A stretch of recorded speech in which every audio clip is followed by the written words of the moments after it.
Fala galerinha, sem mais delongas, sem rodeios, vamos falar sobre AVC hemorrágico. O objetivo de hoje é ser direto ao ponto, então vamos começar falando sobre definição de AVC. É uma injúria neurológica aguda secundária a um processo vascular. Pode ser do tipo isquêmico, como pode ser do tipo hemorrágico. O objetivo de hoje é falar sobre o hemorrágico. E o hemorrágico a gente divide em dois grandes grupos, né, que é o tipo da hemorragia intracerebral ou intraparenquimatosa e a hemorragia subaracnoide. Quando vocês verem sangramento no sistema nervoso central, pode aparecer para vocês dois outros tipos que não fazem parte deste tema, que é o hematoma epidural ou hematoma subdural. Esqueçam esses dois, estão falando de TCE, nós vamos falar sobre HSA e hemorragia intraparenquimatosa, aí sim, AVC hemorrágico. E por definição, hemorragia intracerebral é o sangramento que ocorre dentro do parênquima, né, do tecido do sistema nervoso central. E aí, este sangramento principalmente vai vir dos pequenos vasos, e principalmente, de acordo com a sua principal etiologia, que é a hipertensão, eu vou deixar grifado porque pode cair na sua prova perguntar a principal causa. Não pense duas vezes, a principal causa de AVC hemorrágico é hipertensão. É um pico pressório com um paciente hipertenso que tem uma descompensação da pressão e por isso acaba tendo a ruptura dos pequenos vasos. Não se esqueçam, existem pequenos vasos que já saem diretamente de grandes vasos e não tem aquela redução gradual do lumen. Então, oscilações de pressão muito grandes podem fazer sua ruptura. Por isso, caiu na prova a principal causa de AVC hemorrágico, hipertensão, se perguntarem da hemorragia intracerebral, tá certo? E aí, quando a gente fala em clínica, para vocês entenderem qual é o paciente da questão que eles querem que lhe diga que é hemorragia intracerebral, é um paciente que vai aparecer na questão com um sintoma neurológico agudo desencadeado por esforço ou por estresse e que este sintoma vai, nas horas seguintes, piorando. Então, é um quadro súbito e progressivo ao mesmo tempo. Tá certo? E por isso, o pico do sintoma vai acontecer ainda nas horas seguintes, porque é de acordo com o crescimento desse hematoma. Esse hematoma vai se comportar como se fosse uma massa, então ele vai tanto fazer sintomas compressivos, vai comprimir as estruturas do cérebro e provocar os sintomas, de acordo com a região onde ele estiver, como ele pode inclusive fazer sinais de hipertensão intracraniana. E aí, como eu falei, depende de onde ele está para ele manifestar seus sintomas. E se a questão lhe perguntar quais são os principais sítios de acometimento do AVC hemorrágico, gravem esses 4 aqui que eu deixei grifado. Nesta ordem: putamen, tálamo, ponte e cerebelo. Na ordem de incidência, são os 4 que mais são acometidos pelo AVC hemorrágico. Tá certo? E aí, lembrando que o diagnóstico / tratamento para o AVC hemorrágico, não se esqueçam, é uma emergência neurológica. Este paciente na questão não pode ficar você querendo florear muito. Você tem que responder que esse paciente, a primeira coisa que você vai fazer é estabilizar. Coloque na questão, que é para estabilizar o paciente. E quando você encaminha para um serviço de referência, você tem que fazer a diferenciação entre isquêmico e hemorrágico. Então, se a questão lhe perguntar qual é o próximo passo depois de estabilizar, é você fazer uma tomografia de crânio. Respondam sem pensar duas vezes, porque a tomografia na questão vai lhe direcionar qual vai ser o tratamento que você vai responder na questão. Porque se for isquêmico, o tratamento é um. Mas se for AVC hemorrágico e do tipo hemorragia intracerebral, ele até pode aparecer na questão com a imagem, como essas aqui, essas áreas hiperdensas, parecendo uma massa crescendo, empurrando as estruturas ao redor. Essa massa hiperdensa, para gravar de maneira rápida para vocês, o que aparece na TC branco, ou é osso ou é sangue, basicamente. Então, não pense duas vezes que isso aqui pode ser um sangue que esteja aparecendo para vocês. E aí, algumas questões perguntam sobre volume de sangramento, para você calcular. Para que ele lhe pergunte isso, a questão vai lhe dizer alguns aspectos que você tem que captar. Ele vai lhe dar o diâmetro do sangramento, então ele vai lhe dar o A e o B, né, da fórmula, vai lhe dar o maior diâmetro e o diâmetro de 90 graus, e vai lhe dar o número de cortes e a espessura de cada corte em centímetro, para que você faça essa conta. Não é muito frequente cair em prova, mas pode cair. Caso caia, vocês precisam saber que a fórmula é A vezes B vezes C, divididos por 2. Tá certo? Lembrando que o tratamento, como eu falei, estabilizar e encaminhar para um serviço de referência. Serviço de referência, leia-se unidade de AVC. Caso não tenha unidade de AVC, é um paciente que precisa estar na UTI para estar monitorizado. Tá certo? Então, a resposta quando é o tratamento, depois de ter feito a TC e diagnosticado AVC hemorrágico, é você intervir de maneira rápida porque é uma emergência neurológica. Se o paciente estiver na questão falando que usa anticoagulante, é descontinuar anticoagulante. Se estiver falando que a pressão está muito elevada, você tem que colocar que é controle pressórico. colocar na faixa de 140 a 160, que é aceitável. Lembrar que menos que isso corre o risco de hipoperfusão, mais que isso corre risco de sangramento maior, de piorar o sangramento. Então o controle nessa faixa tá bom. Controlar a pressão intracraniana, caso o paciente esteja na questão com sinais de hipertensão intracraniana, você tem que se preocupar. E aí, às vezes, ele pode lhe perguntar medidas não invasivas de controle de hipertensão intracraniana. Você vai responder, elevar a cabeceira a 30 graus, uso de soluções isotônicas, né, a solução salina normal, Ringer com lactato, na hora de hidratar ou reposição volêmica. E, a depender do caso, você pode até colocar que o paciente pode usar uma sedação leve com propofol, por exemplo, que é o mais indicado para reduzir a pique, tá certo? Mas se ele lhe perguntar na questão medidas invasivas, você vai falar da monitorização da pique, que é um procedimento invasivo, mas ele tem indicações restritas. Então, na questão, se o paciente tiver na questão com Glasgow menor que 8, com sintomas de herniação, ou ele lhe descrever que a tomografia disse que tem sinais de herniação, ou que ele está com hemorragia intraventricular ou com hidrocefalia, aí a resposta é monitorar a pique realmente. E a depender do caso, se estiver com hidrocefalia por causa disso, você vai colocar na questão que você vai fazer uma derivação, uma drenagem, tá certo?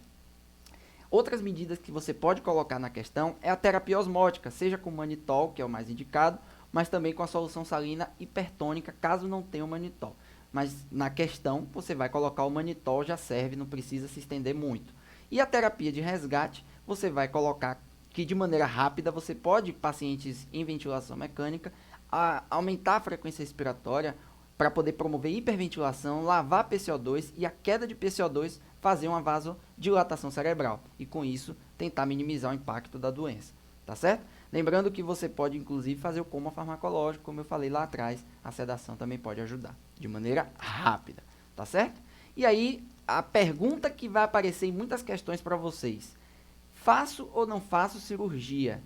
Aí vamos dividir em supratentorial e infratentorial. Infratentorial, basicamente, abaixo da tenda do cerebelo. Então, é basicamente sangramentos a nível de cerebelo, porque a nível de tronco você não intervém muito. Mas a nível de cerebelo, está indicado fazer a drenagem, a descompressão, remover o sangramento, beleza, é até indicado. Mas quando é supratentorial, aí agora a drenagem cirúrgica já é questionável. Então, a resposta para esta pergunta é: ele vai lhe perguntar se for infratentorial, mas se ele lhe perguntar supratentorial, você vai responder que é incerto, que é inconclusivo. E muitas vezes ele nem vai lhe perguntar, mas vai lhe botar como alternativas e você vai pensar, olha, sangramento supratentorial não é muito indicado fazer cirurgia, não tem conclusão. Então, muito provavelmente, essa resposta de fazer drenagem não é a resposta mais correta. Você vai partir para outras alternativas. Se não tiver outra alternativa, você vai acabar votando nela. Mas pense bem, cirurgia para sangramento supratentorial não tem indicação formal, tá certo? Ainda é inconclusivo. E quando a gente fala do segundo tipo, que é a hemorragia subaracnoide, agora nós estamos falando de sangramento de grandes vasos. E aí, quando a gente fala de grandes vasos, a gente tem que pensar na principal causa, que é o que vocês têm que gravar aqui, eu vou deixar grifado. Se perguntarem a principal causa de hemorragia subaracnoide, a resposta da questão tem que ser ruptura ou rotura de aneurisma cerebral. Tá certo? É o principal, de longe, agente causador.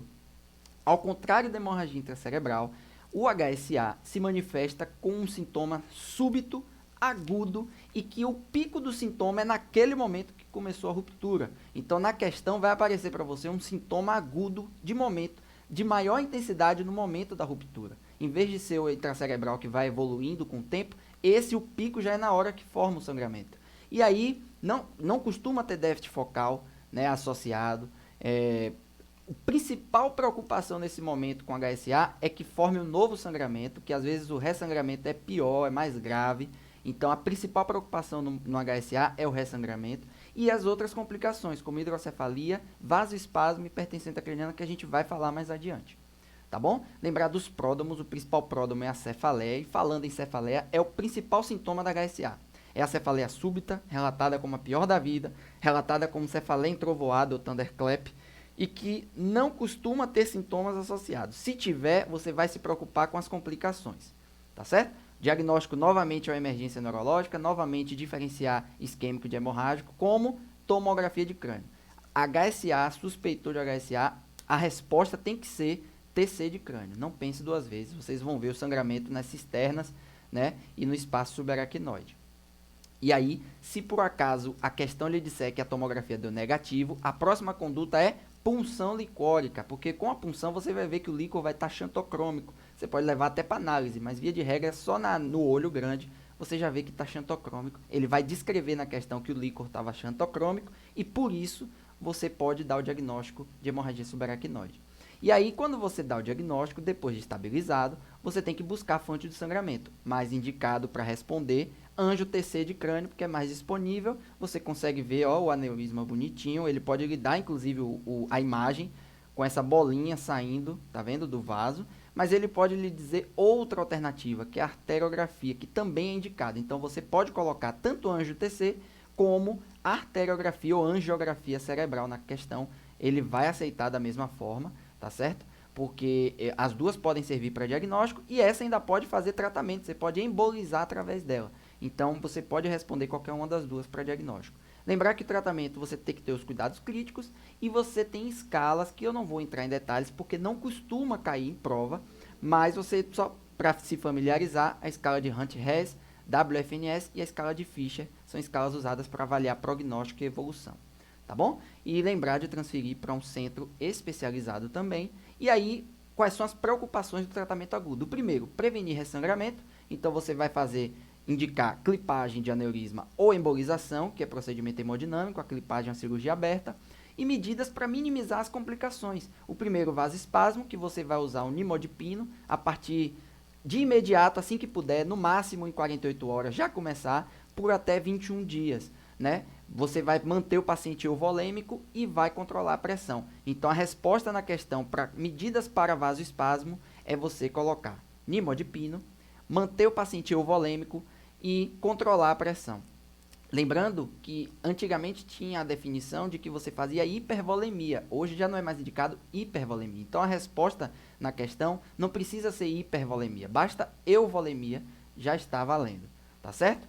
Lembrando que o vasoespasmo pode aparecer do 4º ao 14º dia, principalmente, tá certo? E aí o controle da pressão, você tolera uma pressão um pouco maior, 160 por 110, do que o sangramento intracerebral, porque aqui tem o risco do vasoespasmo, você tolera um pouco maior para manter a perfusão cerebral, tá certo?